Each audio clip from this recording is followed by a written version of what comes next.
আসসালামু আলাইকুম দর্শক, আমি আজকে আমার এই ড্রোনের মাধ্যমে ভীষণ সেন্সর চেক করাবো।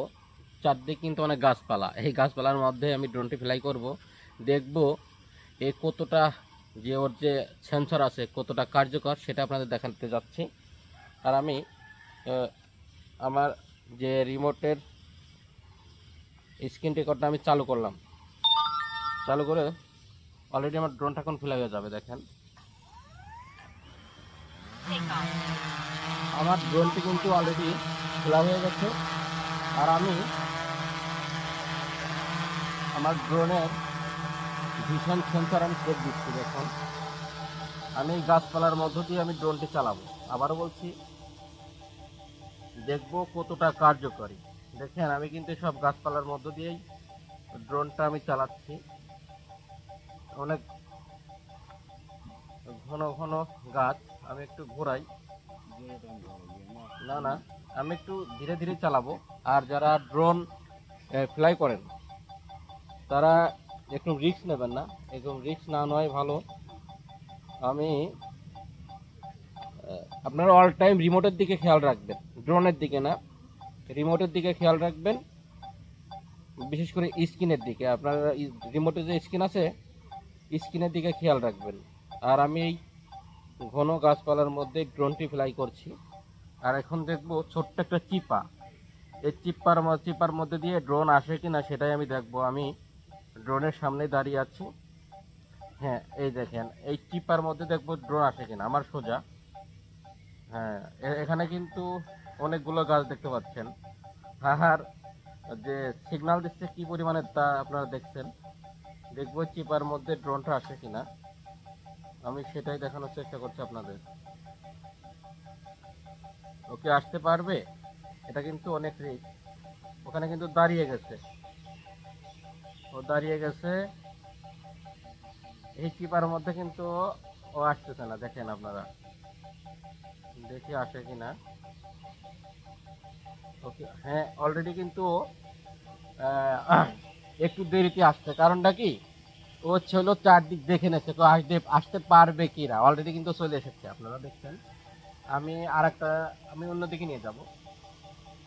আর যারা ড্রোন ফ্লাই করেন এরকম যে রিস্ক না নয় ভালো, আপনাদের দেখানোর জন্য অনেকটা রিস্ক নিয়ে ড্রোন ফ্লাই করছে। দেখুন কতটা গাছপালার মধ্যে ড্রোনটা ফ্লাই হচ্ছে। আর আপনারা অল টাইম আবারও বলছি স্ক্রিনের দিকে খেয়াল রাখবেন, ড্রোনের দিকে খেয়াল না রাখলেও চলবে, স্ক্রিনের দিকে খেয়াল রাখবেন আপনারা।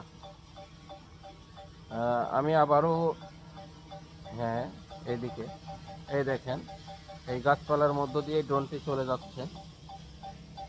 আর এরকমটি ড্রোন ফ্লাই করা আবারও বলছি অনেকটাই রিস্ক, অনেকটাই রিস্ক। আপনারা এত রিস্ক নিয়ে ড্রোন ফ্লাই করবেন না। অলরেডি ড্রোনটি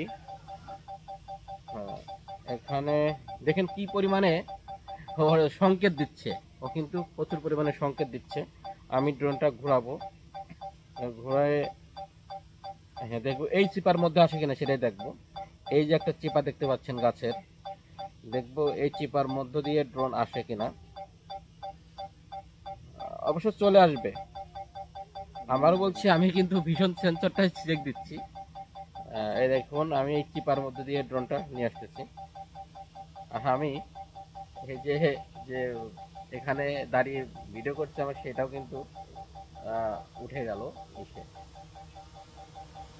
একটু ঘোরাচ্ছি, দেখবো এই চিপার মধ্যে যায় কিনা। এই যে একটা চিপা পাইছি, দেখবো এই চিপার মধ্যে দিয়ে ড্রোন প্রবেশ করে কিনা। দেখেন গাছের চিপা অলরেডি চলে গেছে। আর যেখানে ও যাইতে পারবে ও কিন্তু সেখানেই যাবে। আমি বাইপাস করে রাখছি। আর আপনারা যদি ব্রেক করে রাখেন, ব্রেক করে রাখলে কিন্তু ওখানে যেখানে যাইতে পারবে না দাঁড়া থাকবে। আর বাইপাস করে রাখলে কি হবে, ও যেখানে একটু জায়গা পাবে ও কিন্তু ওর নিজের মতোই ও চলে যাবে। সেজন্য আমি বাইপাস করে রাখছি। আপনারা ব্রেক করে রাখতে পারেন, বাইপাস করে রাখতে পারেন। আমি বাইপাস করে রেখেছি। ড্রোনটা আবার ঘোরায় আমার কাছে আবার নিয়ে আসতেছি। দেখুন আমি ঘোরাচ্ছি, আবারও বলছি এরকম গাছের মধ্যে ড্রোন ফ্লাই করা রিস্ক, অনেকটা রিস্ক নিয়েই ড্রোন ফ্লাই করছি। দেখুন আর কি পরিমাণে রিমোটে সংকেত দিচ্ছে সেটাও আপনারা দেখতে পাচ্ছেন বন্ধুরা। অলরেডি এই যে যারা ভিডিওটা দেখলেন তাদেরকে অসংখ্য অসংখ্য ধন্যবাদ।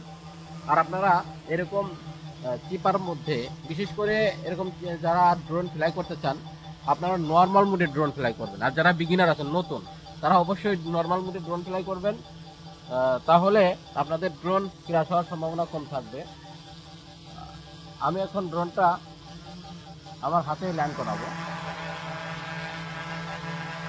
দেখুন ড্রোনটা কিন্তু আমার হাতেই ল্যান্ড করবে। এখন ড্রোনটা আমার হাতেই ল্যান্ড হয়ে গেল। যারা ভিডিওটা দেখলেন তাদেরকে অসংখ্য অসংখ্য ধন্যবাদ। যারা ফেসবুক থেকে ভিডিওটা দেখলেন অবশ্যই পেজটি ফলো দিবেন, আর যারা ইউটিউব চ্যানেল থেকে ভিডিওটা দেখছেন অবশ্যই সাবস্ক্রাইব করবেন। আর নতুন নতুন ভিডিও পেতে অবশ্যই সাবস্ক্রাইব করে রাখলে যখন আমি ভিডিও আপলোড দেবো আপনাদের নোটিফিকেশন চলে যাবে। ধন্যবাদ, আল্লাহ হাফেজ।